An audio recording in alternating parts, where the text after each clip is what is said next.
What's good, people? What's up? It's me, L Teddy 27, and I'm back for a retro review. I know, it's been a while, but I'm back. This is a retro review for The Wire Season 1, Episode 11, The Hunt. And so let's get right down to it. Y'all know it's always a lot to unpack. So we start off right where we left, at the scene where Kima got shot. Orlando was killed. Kima done went to the hospital. It's a whole lot of cops everywhere, okay? At the scene, they got people from the DEA, from narcotics, from homicide, some of everybody out there. And Major Rawls basically comes there and clears out and say, listen, it's too much going on, too many people, too many hands in the pot. He comes out there and cleans house, just clears it all out, okay? Like, listen, y'all got to get the hell out of here. Then we down at the hospital and we see Daniels is there. And of course his superiors and supervisors and his superiors, majors, and all of the brass are there, and he gotta give some answers. Because y'all done put this officer in harm's way, and clearly he has to give some answers because he's the one in charge. Bunk is at the crime scene. Back at the crime scene. Can't even read my old handwriting. Back at the crime scene, Major Rawls talks with McNulty, because McNulty at this point is all out of sorts. McNulty is basically blaming himself. He's sitting down commiserating everything that took place, and he is in his head about it all. And he's all fucked up. He's just all fucked up. And then we see Freeman comes out to the scene, and Freeman basically tells the rest of the details as they're sitting on Herc and Carver, hey boo, we need to get to work, because they all over there commiserating as well. They all in their feelings, they crying, carrying on. They were like, no, this ain't time for that. This time to get to work, because right now the wiretaps are on, and these cats are out here probably talking about this on the wiretap. So we need to be listening so we can figure out and find out who did this and get them. It's time for the hunt. So then we find out they ain't even called Kima's girlfriend yet, and Kima already been in the hospital. Next we see Weebay calls somebody and says it's done. I'm assuming he's calling either Avon or Stringer, but he's called and says it's done. And then they take us to the hospital. They and this is where they had this recording. McNulty is there. Daniels is there. Daniels is Major. The Major from Narcotics is there. It's a whole bunch of people there. They played this recording of what took place inside, I guess from her wire, because remember she had on the wire. Baby, they played a recording, and McNulty can't even stand it. He starts vomiting, this, that, and the third. He's just a mess. He's just a mess. I forgot to talk about, back on the crime scene, that Major Rawls, in his own Major Rawls kind of way, had to comfort McNulty and make McNulty know, let him know and let him feel, listen, as much as I can't stand you, as much as I don't see it for you, I'm not going to let you take the blame for this. This is not on you. This is just, something, this is a case that went bad, that went awry. This is not on you. This is not your fault. I'm not going to let you bear the brunt of this or bear the weight of this.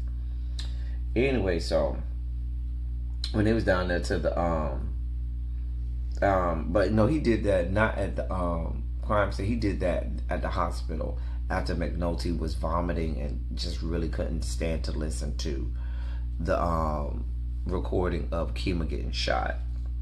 The police start next thing we see the next day, the police bust in, kick the door in on Savino's mama house.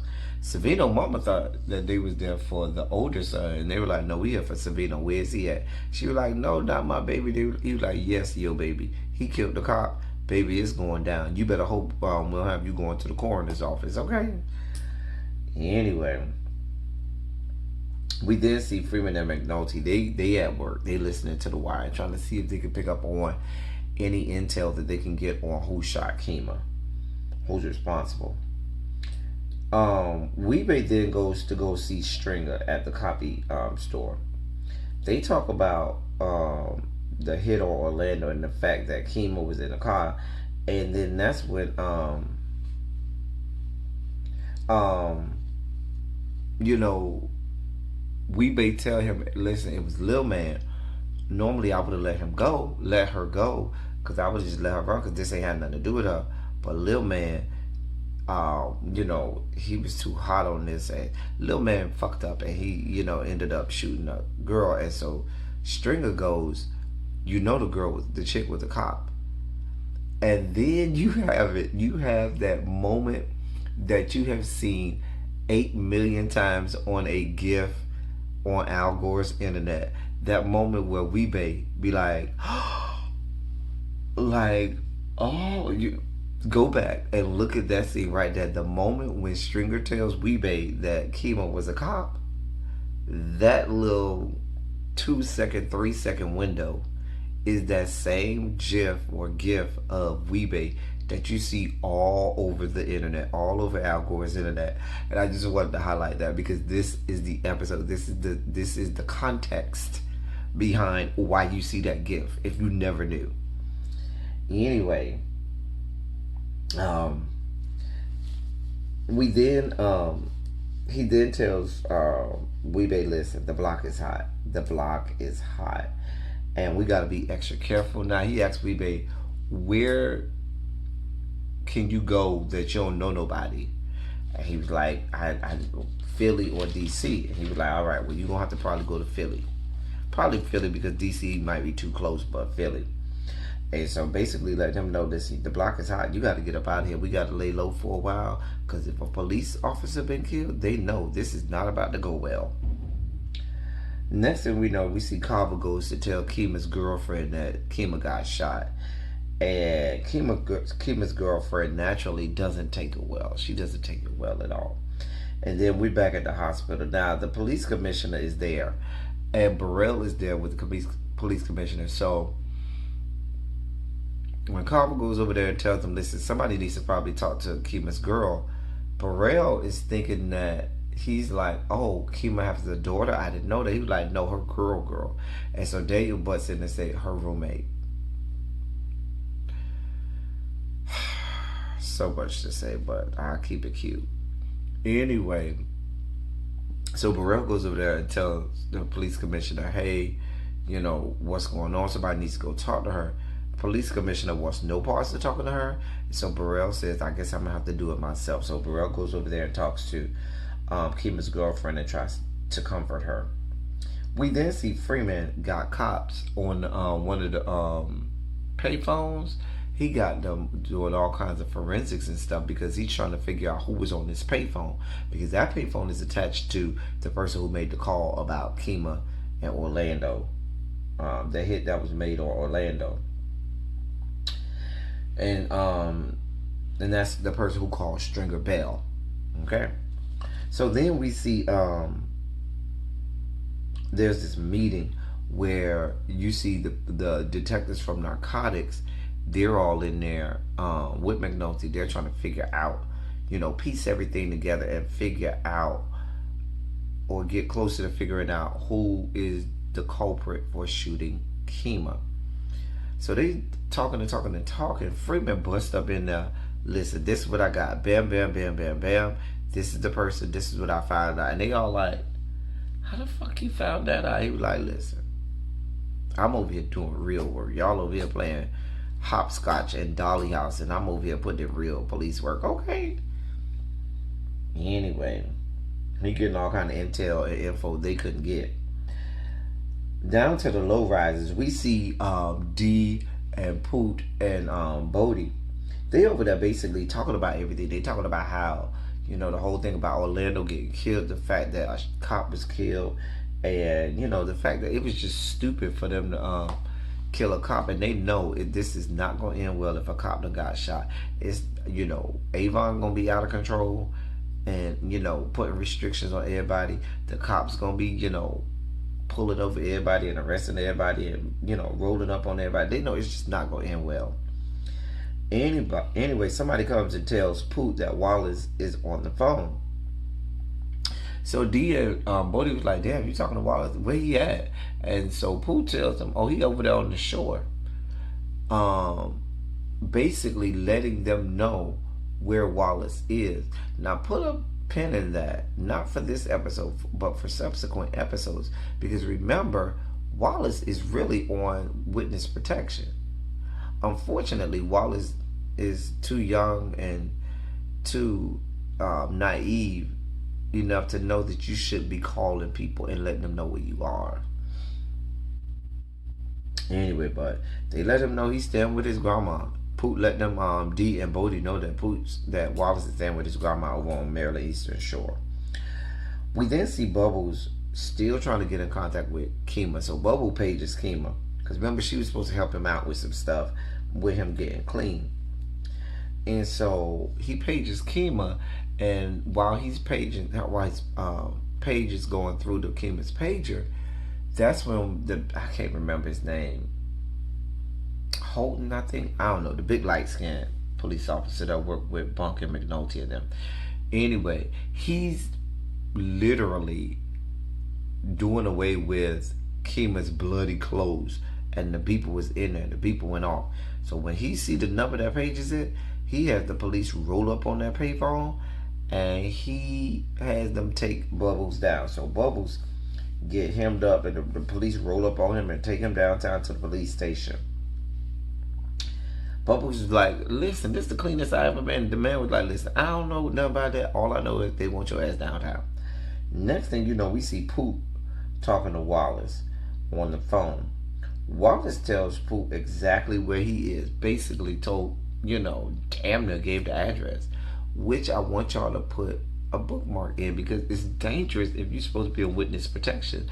I don't care how much you say you trust Poot, and you probably have every right to trust Poot.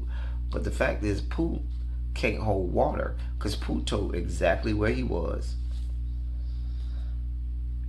Anyway, the cops over there got Bubbles in one of the interrogation room. So big light skinned cop thinks that Bubbles got something to do with Kima's shooting. And when Bubbles don't have no information for him and won't give him no information, baby, he give him 2 to the head, 3 to the body real fast, and he's beating up Bubbles. So Bunk and them have to go in there, because Bubbles is getting beat down. Poor Bubbles. Bubbles ain't did nothing wrong, and Bubbles is getting beat down. Okay, Herc and old dude are on the roof. Okay, because they still trying to see what intel they can get about who shot Kima. But what they find out and what they roll up on is the fact that they have a new way. There's a new little stash and a new way to handle the re-ups. And what they do is they drop it off of like the 3rd or 4th floor down to whoever's waiting down there, and that person then takes it down to the low rises.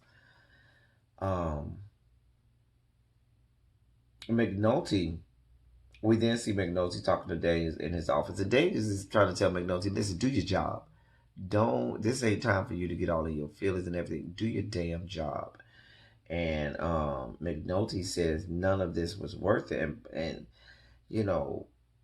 Daniels has to tell him this is not time for that. We got a job to do. These things happen, and we still have a job to do. Meanwhile, while they're in the middle of this conversation, Bunk calls McNulty and says, you need to get down here, because I think one of Kima's CIs is down here, and Holton them beat him up, whatever light-skinned man name is. Done beat him up, and you need to come down here and straighten this out and squash this situation real fast. Then we see Avon and Stringer talk, and they're talking about everything that happened, discussing the fact that the police officer got killed, and Stringer ends up taking the rifle. And Stringer says, yeah, I should have been smart enough to know where the fuck do Orlando get that amount of money from. I ain't think this dude, I did that wrong. And he was like, yeah, we be gonna have to take some of the blame too. And then they say, even though Savino didn't pull the trigger, Savino is the one whose name they have, and Savino is the only name that the police know. So Savino got to take the charge on that. We then see McNulty. He down there to homicide, and he goes down there and fixes the situation with Bubbles, and he tells Bubbles that Kima's dead. Not dead. Damn. That Kima is has been shot and is in the hospital. So Bubbles kind of breaks down and everything. And McNulty gives Bubbles some money and tells him, listen, I need you to go down to the projects and see whatever information you can get me on who shot Kima, who really shot Kima. Bubbles is fearful because he knows with this money, he can use that money to go buy some drugs. And Bubbles is doing everything he can to try and stay clean. But this money in his hands is not a good thing because he knows he can relapse. He can have a whole ass relapse and go down there and buy some drugs. McNulty then goes to Avon's lawyer with Rhonda because McNulty at this point had it.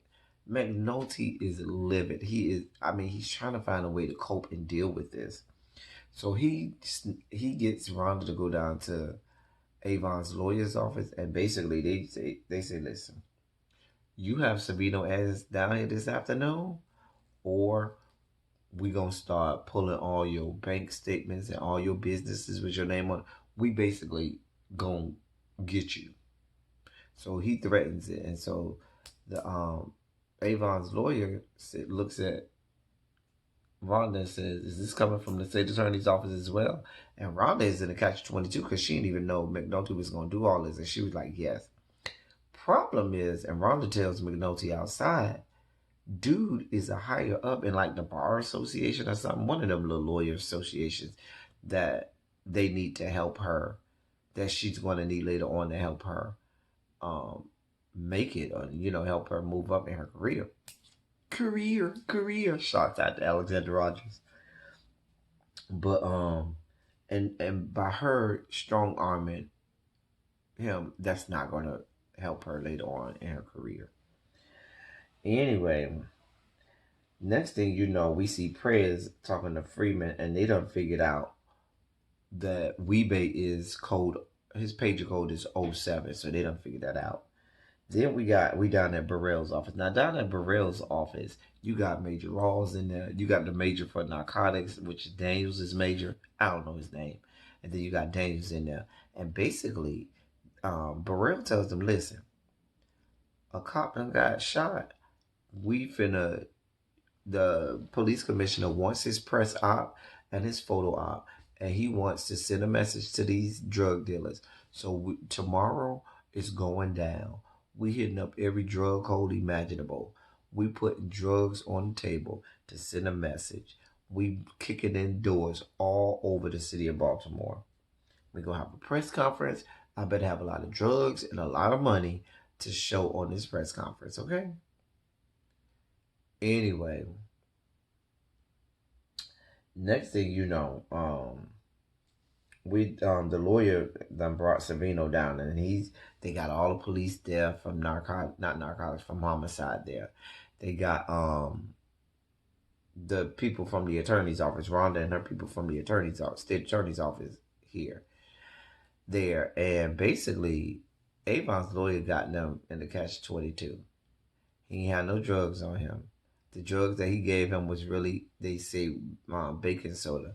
And he said, I just basically got him on giving him fake drugs to try and get money out of him. And long story short, all he going to end up getting is 3 years. That's all he's going to end up getting, 3 years. And a $5,000 fine. And the fact that they already got $30,000 from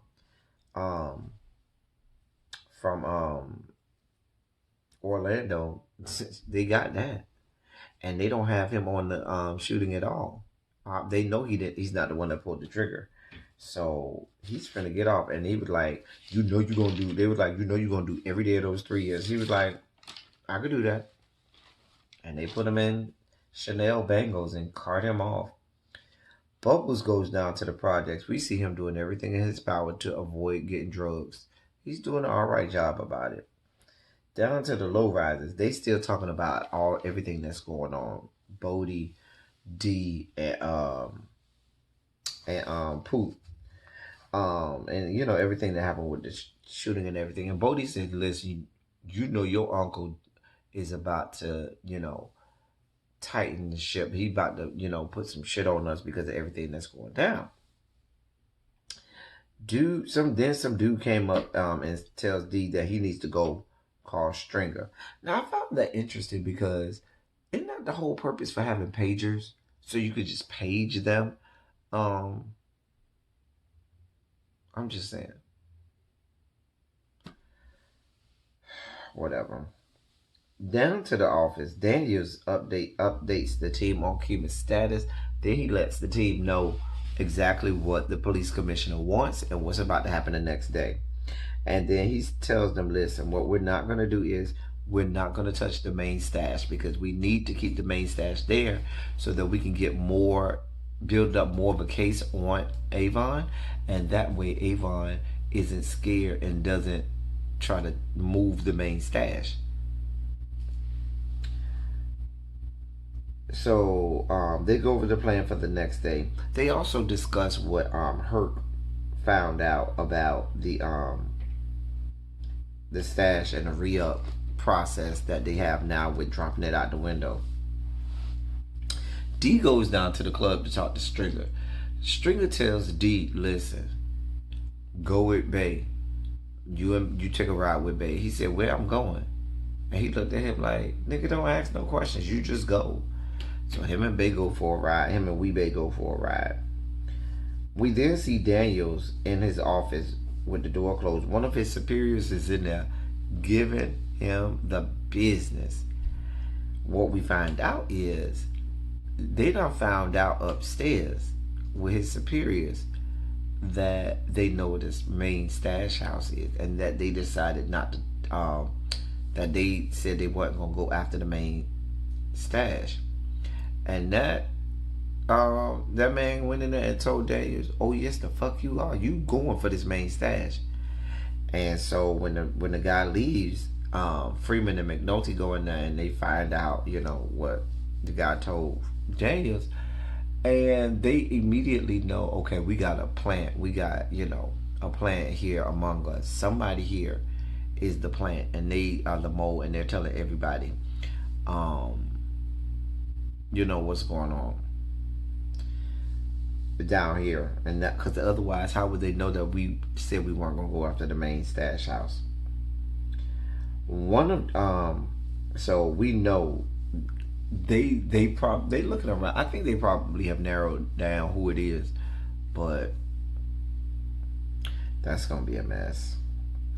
McNulty then, in a last ditch effort, he's all upset, hot and bothered in his feelings. He wants to get this not to happen. So he goes down and finds the judge who's at this, political fundraiser. And he tries to get the judge to, go and strong arm Burrell into not doing this, not forcing him to go get the main stash. And the judge looks at him like, because basically it looks like the judge got back on the ticket for his seat on the bench. And the judge ain't trying to make no waves. The judge trying to do everything he can to keep his seat on the bench. So the judge basically told him, listen, ain't nothing I can do for you, okay? I'm trying to play nice with these people. I'm trying to make a name for myself. I ain't got it to do. I can't play around with you. I can't help you, dog. Dog, it's a no for me, dog. I can't help you. A mess. Anyway, Weebay and D, they ride up the Weebay house. So D is thinking, probably like the rest of us was thinking, that hey, if y'all telling me to just go and don't ask no questions, you keep yelling at me, telling me to get out the house, your whole demeanor. He thinking, damn, what the fuck I did? They gonna take me out. He thinking they about to kill him. They go up in Weebay's house, and the lights is off, and he over there crying, thinking he about to die. Then he turn on the lights and says, okay, this how you feed my fish, ... Basically, he only brought him to Weebay's house so Weebay could teach him how to feed his fish while he's going. And he's going to have to drive Weebay up to Philadelphia while Weebay is missing. So he was all fearful for nothing. But we found out Weebay is going to have to leave and go to Philadelphia, and D is going to take him there. And he wants D to take care of his fish while he go. Bubs is down to the office, letting them know all the intel that he found. Basically, he lets them know is Lil Man and Weebay that shot Kima, and they confirmed this with the intel that Homicide has as well. Anyway, Bubs tries to tell McNulty all about how, he's doing better, he's trying to get clean, and right before he could do that, Daniels come bust in and say, "It's go time, let's go," meaning they about to go start kicking in the doors, and Bubbles is like, "Fuck," because Bubbles just wants somebody to acknowledge the progress that he's made, the fact that he's trying to get clean. You your heart goes out for Bubbles. You're sympathetic for Bubbles. We love Bubbles. Po Bubbles. We then see Kima's girlfriend at home, and remember they talked about, I didn't talk about it in the review, but they talked about in like 2 episodes ago, where they were at the bar with some friends, and they talked about this stain that Kima put on their couch. And you see Kima's girlfriend laying on the couch, rubbing on the stain, crying, because she just, that's her girl, that's her love, and her love is fighting for her life, and she's out of it, man. She is feeling it. They go through with all of the raids and stuff. They get all of the drugs, and they're kicking all the doors. They get all of this money and drugs out the main stash house. The police commissioner gets his photo op and press op, and everything goes just like they wanted. Burrell is standing beside him. The major from narcotics and the major from homicide is there as well. And then we see Prez listening to a conversation on the wire between Poot and Wallace, which seems innocent, but nothing is innocent, and everything in this show is important. He basically was telling Wallace was talking to Poot about, "Listen, I'm coming back home when you send the money. When you send me money to get, a bus ticket back to Baltimore, I'll be back." And the last thing they show us before it goes off is Kima laid up in the hospital bed on a respirator and fighting for her life. And that's where it goes off. So I think we have one more episode, y'all. That was the whole episode. I think we got one more episode until the season finale, and a lot is going to go down. Trust and believe. Stay tuned. I hope y'all are enjoying this. Y'all know I love for y'all to give comments, put comments in the comment section. So let's get down in the comment section and talk about it. Until next time, y'all, that's all I got for y'all. Thank y'all for coming. Y'all drive safely.